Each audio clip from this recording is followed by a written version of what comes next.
Conduct your own research before making any financial decisions and consult a licensed financial advisor if necessary. The video creator is not liable.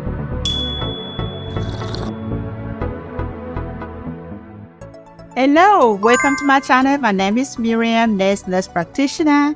Today we're going to talk about 10 money saving tips for nurses, nurse practitioners, nurse graduates. Number one thing, make sure you organize your finances. Okay, create a plan to limit your spending and know how much you're going to save. Now you have apps for everything. You can start that on an app, put down, okay, I got this job. How much am I going to be making and how much am I taking home? And then know what your expenses are. If you have student loans, start attacking those student loans on day one.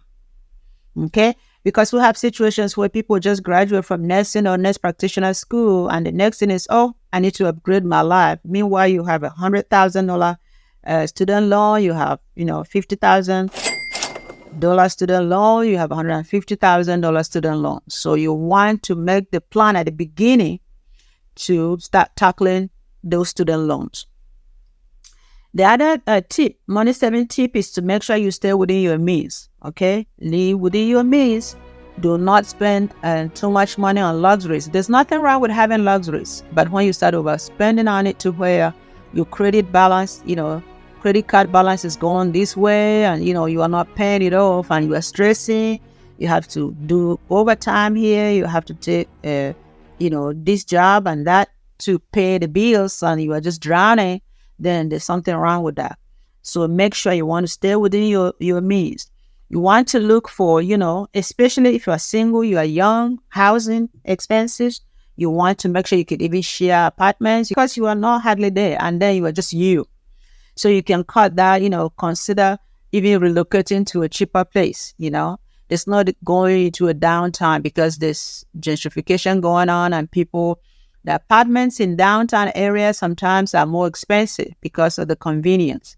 But do you really need to be, paying $2,000 on a one-bedroom, $2,000 a month for a one-bedroom apartment? Do you really need that? So these are some of the things you want to consider, so that you don't end up overspending, stress all the time, and you have just graduated from MP school or, nursing school. If you are looking to, and you have to avoid the cost of eating out by preparing some of your meals. If you are off, you can go ahead and fix your nice healthy meals for the week so that you are not spending $15 every day. Imagine you work 5 days a week, $15 every day. Calculate that and see how much money you are wasting. Of which, if you spend the same money to buy some food and fix, you can go ahead and do the calculation.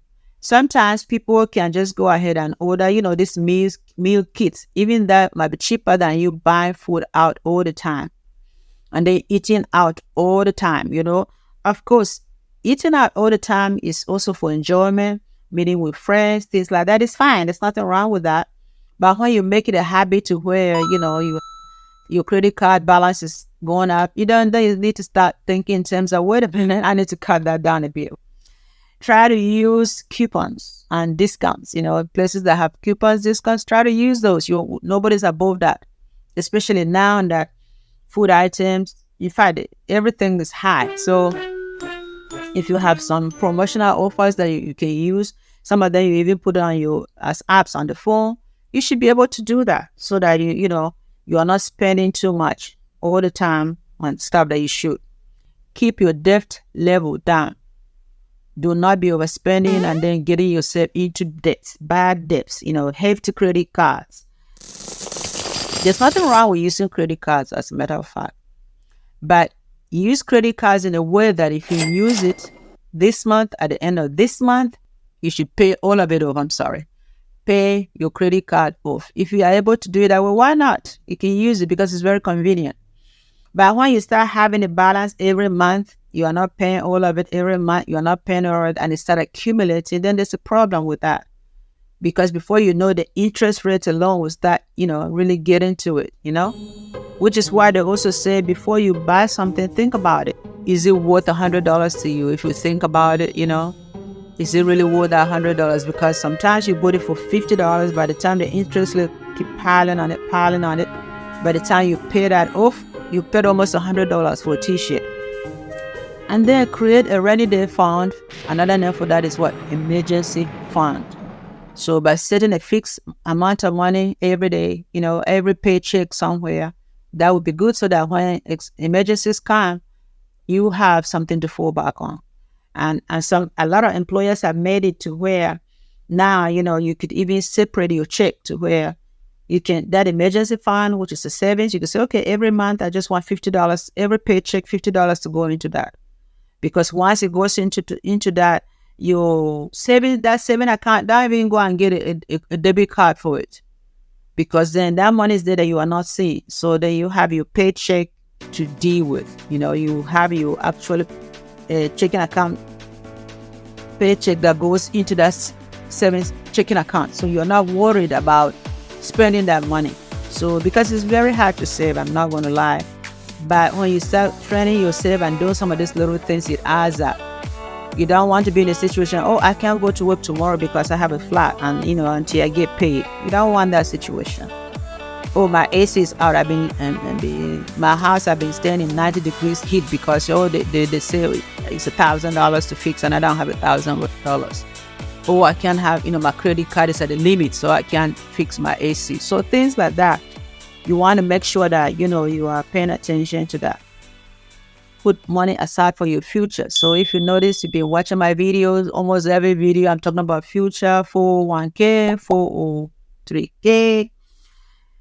It's very important to do that, because there'll come a time when you might not be able to work as you're working now. So you want to start planning for that.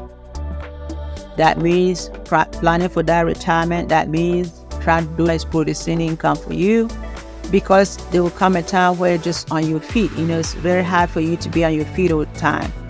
Can you believe that during the pandemic, I even saw a few nurses come through in homeless shelters, because, homeless shelters and they're nurses, so when you are not able to plan, for the future, then guess what? The future is here before you know it.